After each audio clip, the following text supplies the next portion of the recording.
Hello everyone, welcome to Vision Craft Academy. Friends, I hope all of you are doing amazing. आप खुश होंगे, स्वस्थ होंगे and अपनी यूपीएससी की तैयारी बहुत अच्छे से कर रहे होंगे फ्रेंड्स। तो जैसे कि आपको पता है कि हम मेंस की सीरीज़ कंटिन्यू कर रहे हैं and we have covered digital India and currently हम साइबर सिक्योरिटी थीम को कवर कर रहे हैं। तो फ्रेंड्स, साइबर सिक्योरिटी वाली थीम ऑलमोस्ट कंप्लीट होने वाली है। हमने ऑल द मेजर एस्पेक्ट्स पे प्रॉपर डिटेल में डिस्कशन किया है एंड आई होप आपको वो बहुत अच्छे से समझ में आ भी गया होगा। आपने प्रॉपर माइक्रो डायग्राम्स को अपने नोट्स में इनकॉर्पोरेट कर लिया होगा and you are revising it time to time. इसके अलावा जैसे कि आपको पता है हम सारे important UPSC previous year questions जो भी प्रीलिम्स में पूछे गए हैं हम उसको साथ के साथ कवर कर रहे हैं शॉर्ट्स के through. In each and every short, friends, associated detailed explanation is provided for each and every question, each and every option associated with that question। जैसे कि आपको मैंने बताया हुआ है कि यूपीएससी में खाली आपको क्वेश्चन पे ध्यान नहीं देना है फ्रेंड्स, आपको ऑप्शंस पे इक्वली ध्यान देना है। आपको ऑप्शंस को इक्वल अटेंशन पे करके एनालाइज करना है बिकॉज ओवर द ईयर्स इन्हीं ऑप्शंस में से क्वेश्चंस फ्रेम होते हुए आए हैं। तो सारे इंपॉर्टेंट क्वेश्चंस जो हम शॉर्ट्स के थ्रू डेली बेसिस पे सॉल्व करते हैं, आई होप कि आप उसको भी टाइमली बेसिस पे कवर कर रहे होंगे। एंड अगर आप इस चैनल पे नए हैं तो फ्रेंड्स प्लीज़ मेंस के लिए क्रोनोलॉजिकल ऑर्डर में वीडियोस को एक्सप्लोर करिएगा। उसके लिए प्रॉपर सीक्वेंसिंग थंबनेल की इमेज पे मेंशन करी हुई है like 1 2 3 4 that will help you define your sequence. तो पहले डिजिटल इंडिया वाली प्लेलिस्ट को एक्सप्लोर कर लीजिएगा, then you pick up the cyber security playlist and sequential order में कवर करेंगे तो उससे कॉन्सेप्ट्स की अंडरस्टैंडिंग बहुत अच्छे से हो जाएगी। अगर आप सिक्वेंशियल ऑर्डर में इन प्लेलिस्ट की वीडियोस को देखेंगे तो आपके कॉन्सेप्ट्स बहुत ज़्यादा हद तक क्लियर हो जाएंगे, जिससे कि आप एग्जाम में उन कॉन्सेप्ट्स का यूज़ कर पाएंगे, उन माइक्रो डायग्राम्स का यूज़ कर पाएंगे फ्रेंड्स। तो जैसे कि मैंने आपको बताया है, having knowledge is one thing but उस नॉलेज को एग्जामिनेशन हॉल में यूज़ करना is an art, right. And वो तभी हो पाएगी जब आप कॉन्सेप्ट्स को सिक्वेंशियल ऑर्डर में प्रॉपरली एक्सप्लोर करेंगे, उसकी एक्सप्लेनेशन को बहुत अच्छे से समझेंगे। एंड वो तभी हो पाएगी फ्रेंड्स जब आप उन कॉन्सेप्ट्स को प्रॉपर ऑर्डर में समझेंगे, नोट मेकिंग करेंगे, प्रॉपर रिविजन करेंगे, राइट, एंड आंसर राइटिंग की प्रैक्टिस करेंगे। सो अगर आप इन सारे एरियाज पे फोकस करेंगे तो definitely you will get maximum benefits out of this course and इससे डेफिनेटली आपकी रैंक इम्प्रूव होने वाली है फ्रेंड्स। तो जो इस चैनल के साथ स्टार्टिंग से जुड़े हुए हैं, आई होप कि आपकी अंडरस्टैंडिंग में इम्प्रूवमेंट हुई होगी, कॉन्सेप्ट्स क्लैरिटी में इम्प्रूवमेंट हुई होगी। आई होप कि डेफिनेटली आपको वे ऑफ प्रेजेंटेशन भी समझ में आया होगा कि आंसर्स को किस तरीके से हमें प्रेजेंट करना है with proper examples, with proper micro diagram. And definitely friends आपको कुछ ना कुछ अलग मिल रहा होगा विजन क्राफ्ट एकेडमी पे। I am hoping all of you are feeling the difference from the day one when we started till now, because we have actually covered almost 2 themes so far, right? So cyber security वाली theme भी almost completion पे है। तो आशा है कि आपको ये दोनों थीम्स बहुत अच्छे से समझ में आ गई होंगी फ्रेंड्स।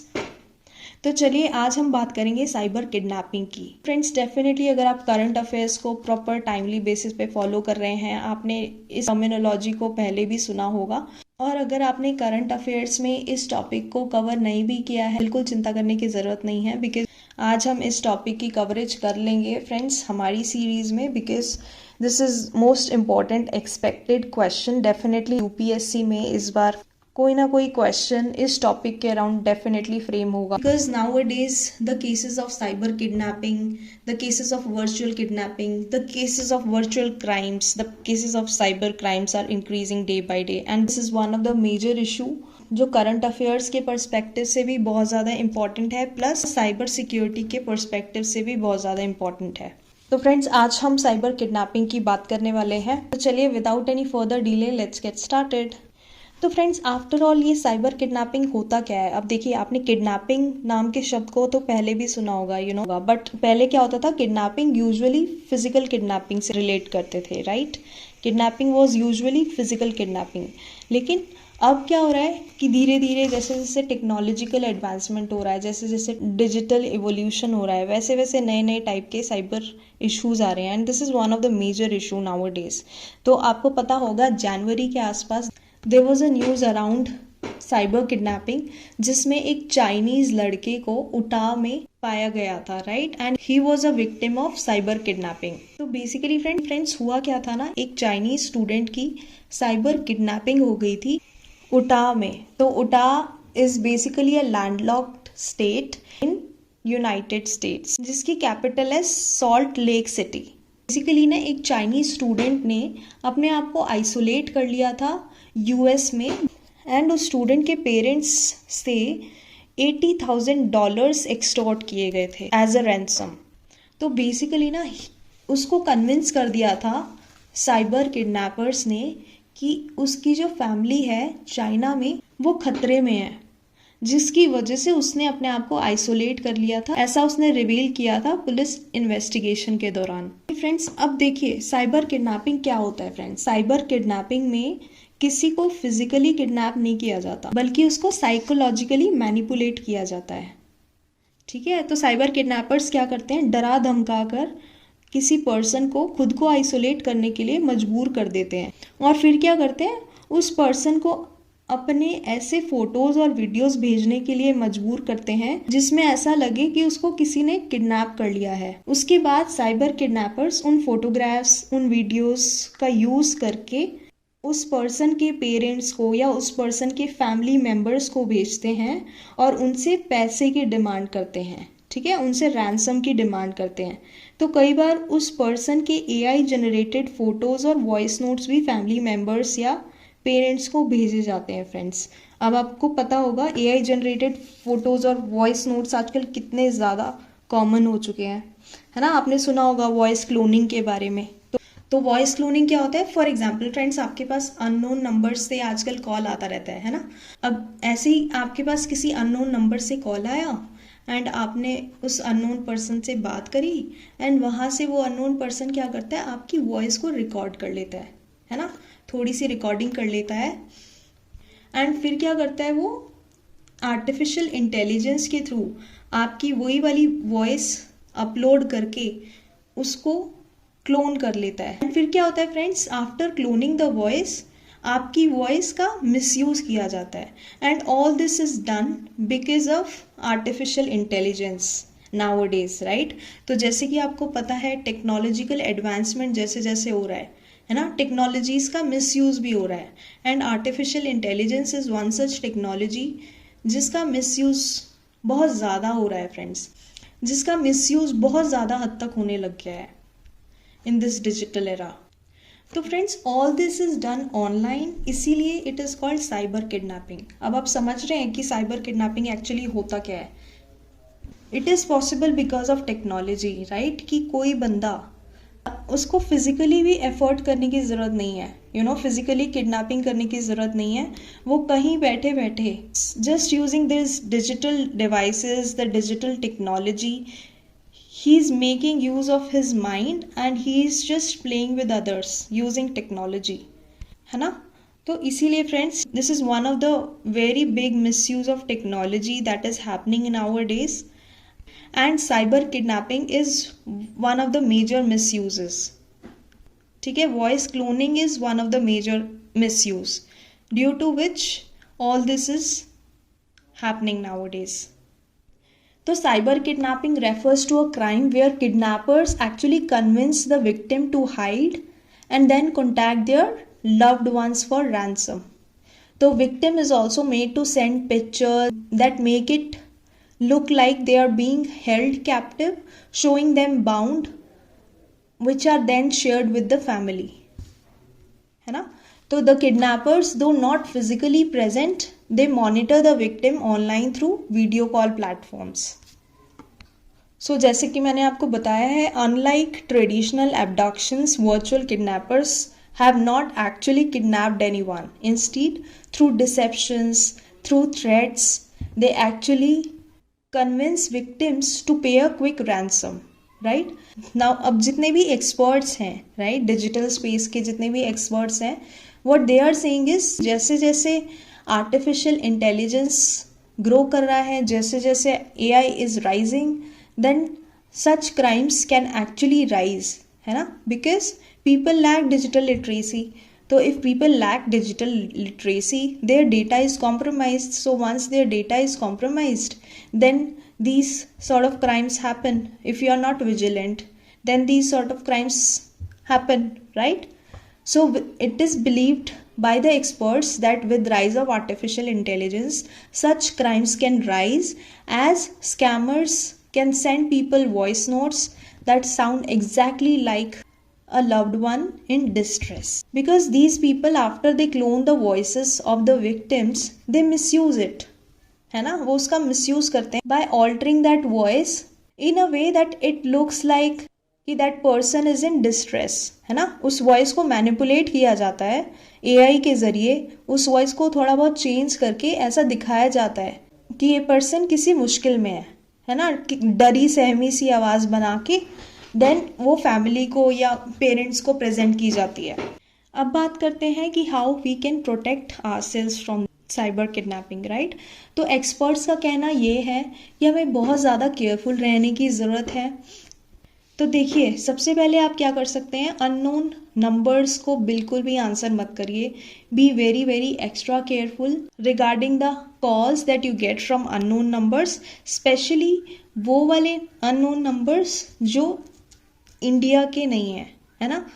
हालांकि they can make use of your Indian numbers as well, but एक तरीका ये है कि अगर कोई ऐसा कॉल आपके पास आ रहा है एंड वो नंबर इंडिया का नहीं है, तो स्पेशली उसको उठाने की भी ज़रूरत नहीं है. एंड सपोज अगर वो इंडिया का भी नंबर है तो अवॉइड करिए, जितना हो सके ना आप अननोन नंबर्स को अवॉइड करिए एज मच एज पॉसिबल. और आप क्या कर सकते हैं, मल्टी फैक्टर ऑथेंटिकेशन का इस्तेमाल कर सकते हैं. अब देखिए, जितने भी आपके ऑनलाइन अकाउंट्स हैं, आप उसमें मल्टी फैक्टर ऑथेंटिकेशन का इस्तेमाल करिए ताकि आपके डिवाइस पे एक one time password आए, and after you enter that one time password, then only you should be able to access your account, right? So you should enable multi-factor authentication in all your important apps so that आपकी important और sensitive information हमेशा safe रहे and उसका कोई misuse ना कर पाए. और क्या कर सकते हैं आप फ्रेंड्स, इसके अलावा आप प्रॉपर टाइमली बेसिस पे अपने सॉफ्टवेयर्स को अपडेट करते रहिए सो दैट जो भी लेटेस्ट अपडेट्स हों आपके ऑपरेटिंग सिस्टम में वो आपके डिवाइसेस पे इंस्टॉल हो पाएँ. जैसे कि मैंने आपको ये चीज़ पहले भी बताई थी. तो this helps you to stay alert, this helps you to stay vigilant. इसके अलावा आप प्रॉपर एंटीवायरस या एंटी मैलवेयर का इस्तेमाल करें जिससे कि आपके सिस्टम्स बहुत ज़्यादा रोबस्ट हो जाएं and they are not prone to cyber threats. Then इसके अलावा you should be digitally literate, you should be digitally aware that nobody should actually fool you. Unknown apps को इंस्टॉल ना करें, छोटी छोटी चीज़ों का ध्यान रखें, तभी इन चीज़ों से बचा जा सकता है फ्रेंड्स. बिकॉज अगर you have smartphones, you are using them, लेकिन अगर आपको पता ही नहीं है कि इन स्मार्टफोन्स का यूज़ कैसे करना है, डेटा ब्रीचेस से बचना कैसे है, राइट, बेसिक नॉलेज ही नहीं है अगर आपको, तो then definitely you will be more prone to these kind of attacks and attackers के लिए बहुत ईजी हो जाएगा. You know, it will become very very easy for them to fool any person who is not digitally literate. इसके अलावा आप generic pointers जो हमने प्रीवियस वीडियो में वे फॉरवर्ड के लिए कवर किए थे, है ना, सो आप एक बार उन पॉइंटर्स को भी अच्छे से ध्यान में रखिएगा. अगर आपके पास कोई भी क्वेश्चन आए related to any cyber crime in future, है ना, तो मोरलेस आप उन पॉइंटर्स को depending on the question, depending on the cyber crime, you can actually contextualize those pointers and उन पॉइंटर्स का आप यूज़ कर सकते हैं. So all those are generic pointers and बहुत सारे पॉइंटर्स हैं फ्रेंड्स, तो ज़रूरी नहीं है आपको सारे पॉइंटर्स कवर करने ही हैं. अब देखिए, अगर मैंने आपको सपोज 15 to 16 पॉइंटर्स बताए हैं तो मैंने इसीलिए बताया है because you should be aware of them. Okay, अब एग्जाम में it depends on you which ones you feel are very very important. तो इट डिपेंड्स ऑन यू कि आप उनमें से कितने पॉइंटर्स का एग्जाम में इस्तेमाल करते हैं. सपोज आपके पास अलग अलग क्वेश्चंस आते हैं साइबर क्राइम से रिलेटेड, है ना, आपके पास 1 से 2 क्वेश्चन आ गए, तो अब आप दोनों क्वेश्चन में सेम वे फॉरवर्ड का इस्तेमाल नहीं कर सकते, है ना. तो अब उस केस में आप क्या करेंगे, आप उन पॉइंटर्स को बाइफोकेट कर लेंगे कि पहले क्वेश्चन में आपने let's say 5 to 6 important pointers को कवर किया, दूसरे क्वेश्चन में आपने अलग 5 to 6 पॉइंटर्स को कवर किया. तो इस तरीके से आप उन पॉइंटर्स का यूज़ कर सकते हैं इन योर एग्ज़ाम। इसके अलावा इंटरव्यू के टाइम पे आपको नॉलेज तो डेफिनेटली होनी चाहिए इन सारे पॉइंटर्स की, इसीलिए you should be aware of all those different aspects and depending on the question you can actually make use of them in your answer sheet during your mains exam. And interview में let's say अगर कोई question पूछा जाता है तो definitely आपको overall knowledge बहुत ज़्यादा हेल्प करने वाली है। एंड इंटरव्यू में अगर आपसे स्पेसिफिकली वे फॉरवर्ड के बारे में पूछा जाता है कि आप कौन कौन से चेंजेस ला सकते हैं सोसाइटी में अगर आपको साइबर क्राइम्स को रोकना है तो, या अगर आपको साइबर किडनैपिंग जैसे केसेस रोकने हैं तो आप क्या करेंगे आफ्टर बीइंग अपॉइंटेड, तो उस केस में क्या करेंगे।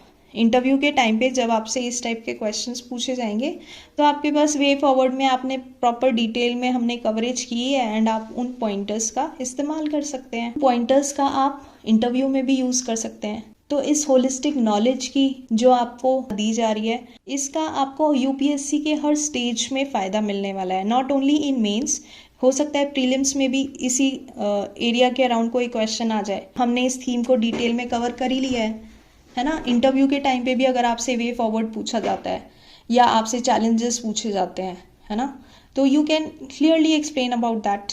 तो इस तरीके से we are doing holistic preparation of all the different themes one by one. तो फ्रेंड्स आई होप कि आपको समझ में आ गया होगा कि आपको किस तरीके से पढ़ाई करनी है। You have to focus on the concept, you have to focus on how you will represent it in your answers, you have to focus on proper revision, you proper answer writing, you have to focus on your viewpoint also with respect to different topics कि आप क्या सोचते हैं, है ना, इस issue के बारे में आप क्या सोचते हैं, आप कैसे इसको सही कर सकते हैं। तो सारे एरियाज पे आपको इक्वली कॉन्सेंट्रेट करना है and definitely this series will benefit you in all the different spheres of UPSC exam. तो चलिए फ्रेंड्स, इसी के साथ मिलते हैं नेक्स्ट लेक्चर में। तब तक के लिए thank you, take care and God bless you.